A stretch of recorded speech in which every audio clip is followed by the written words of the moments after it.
good afternoon, good evening sa inyong lahat, and welcome back to my YouTube channel.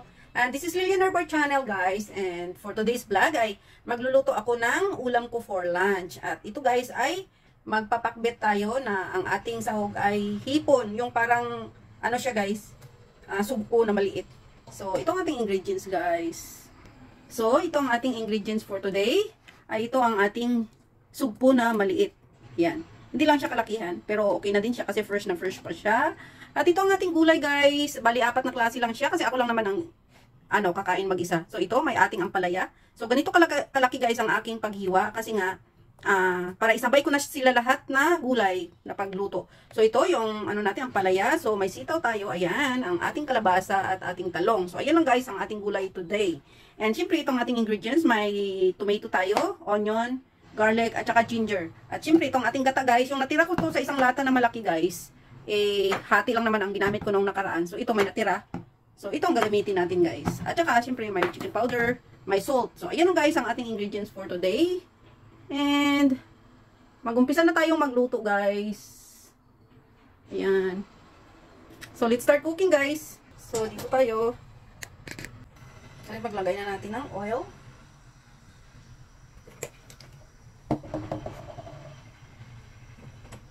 Tapos ang ating garlic.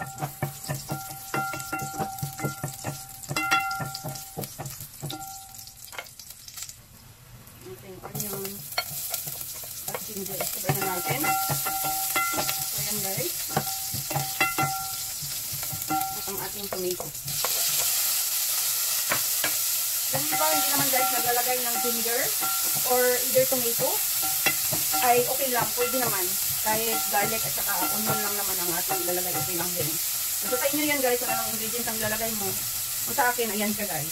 So, igigisa ko muna dito, guys, yung ating hipon. Ayan. Pag mag-red na siya, lahat, pwede na natin kunin. So, takpan muna natin, guys. So, ayan, inuna ko, guys, yung shrimp. Para kukunin natin yan mamaya after mag-red siya para ilagay natin yung ating gulay. Kasi guys, para hindi siya madurog pag ma-overcook ba na iluluto natin ang ating gulay. Tapos ibabalik na lang natin siya mamaya pag malapit nang maluto yung ating gulay. Ibabalik natin siya para yung lasa ng ating shrimp ay doon pa rin sa gulay mapupunta. So ayan lang, guys. Pero kung gusto niyo naman, guys, isabay lahat-lahat, okay lang din. Walang problema. As long na hindi madudurog ang ating hipon, walang problema yan, guys.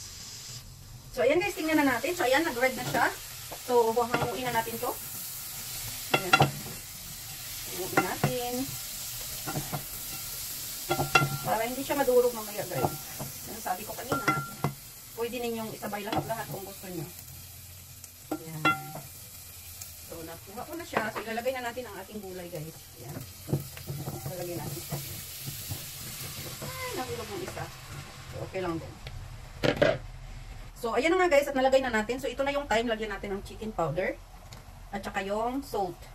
So, after that, takpan na natin, guys. So, antayin natin na magtubig ang ating gulay. In case na kunting-kunti lang, guys, yung water niya nung pinakuluan natin dito. Pag kunti yung water niya, pwede tayong magdagdag ng kunting water. Kasi nga, mag-additional tayo ng gata mamaya. So, hindi kailangan na maraming sabaw ang ating pakbet na gulay. So, kung gusto nyo naman na maraming sabaw, so, magdagdag kayo ng maraming gata para mas malinamnam. So, ayan lang, guys, ang aking tips for today. Kung gusto nyo ng maraming sabaw, maraming gata ang inyong ilagay. Kung kunti naman yung gata nyo, so, magdagdag na lang kayo ng water at magdagdag ng mga pangtimpla na pangpasarap pa din. So, ayan, guys. Antayin na lang natin, guys, na maluto ang ating gulay bago natin ilagay ang ating hipon. So, tingnan na natin, guys. So, ayan na ang ating gulay. So, tingnan natin kung sabaw niya ay okay. So, sobrang kunti ang kanyang tubig.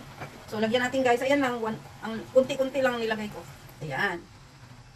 So, ayan. Nalagyan na nga natin ng water. So, ito, ibalik na natin, guys, yung ating hipon. Ayan.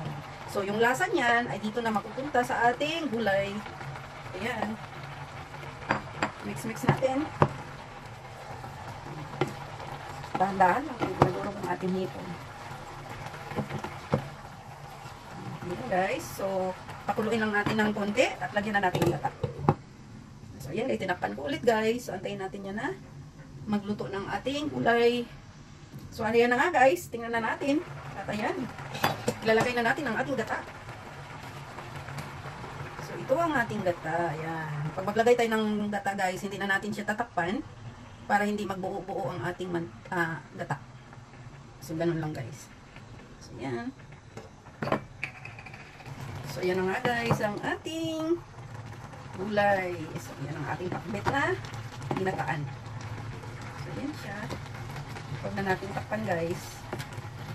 Para naman hindi siya mamuo ang ating gata. Ganyan. Kasi luto na itong gulay natin guys. Ayan, luto na siya. Malambot na. So, ano na lang. At saka yung hipo natin, luto naman na yan kanina kasi ginisa nga natin sa ingredients niya. Okay guys. Okay lang natin maluto siya guys. Ayan na. So ayan ang ating hipon. Ayan ang ating hipon guys. So ayan na ang ating gulay for today. At ito guys ay okay na siya. So ready to eat na guys. So ayan na nga siya guys. Yummy yummy.